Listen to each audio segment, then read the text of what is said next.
published by Action Books just before, in the middle of the pandemic. So I haven't read from it a ton, and also maybe read a little bit from Maria Negroni's lyric novel, The Annunciation, which was also in the vicinity of the pandemic. Both are books by authors I've worked with a lot, and both are books that are very much about grief, but I don't know if you'll feel that necessarily from these excerpts. They're very ecstatic, I think, and kind of elliptical and inventive. I can't believe I'm reading from my phone. I packed my bag with all the books that my press publishes, and then I just didn't have room for mine. Nocturne. Dove, bluish light flying over the rough world. Your water stings because it is like crying. Crying burns because it reminds us of sobs that predate the existence of water. This coin is not of this world. Buy me a planet with it. Bluish dove, rude light. I'd pay you for a day of rain. I'd pay you with that moon that has a hero on one face and a bird on the other. That spirit animal tracks me with its infallible sense of smell. It's aware that the wave has swallowed every one of my faces, that I'll wait on the shore until it gives me at least one of them back, the one I wear to pick up my daughter from school.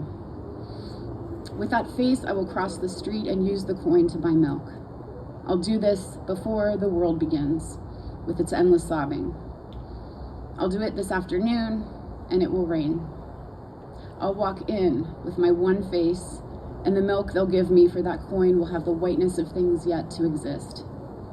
Things they will one day call tooth, foam, bone, page. And we will drink it, stormed by presentiments, under flocks that break upward, drawing the night.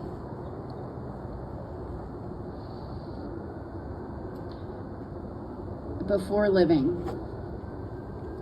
This one has an epigraph, "Every wall is a door" by Emerson. The crone moon was coming back.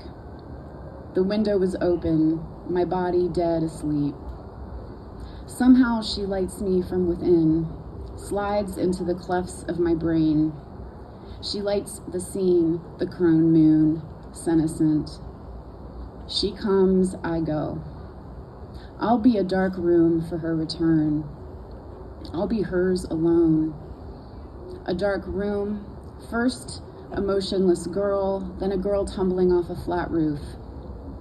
It could be a song, a dream of broken bones, moon bones. You know that snow is implicit in the scene because we're freezing. Your face, especially your eyes, surface in space.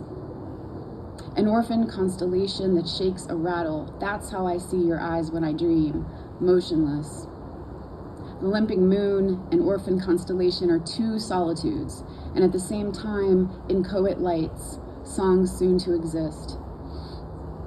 First your eyes, then the eons of the world and orphanhood. I take a breath to mutter something. I'm leaving, that's why she's coming. She returns on that road where she once turned her back to us, and watching her return, I'll wreck the piano, and the dust of its bones will sound mournful, and that possible song will replay like a cannon. Strewn, the dust might make something of itself at night, with no father or mother. And that, whatever it is, will resemble a lament, and it will save me. Or so I suspect, as its wet luminescence cuts creeks through my uncharted lands.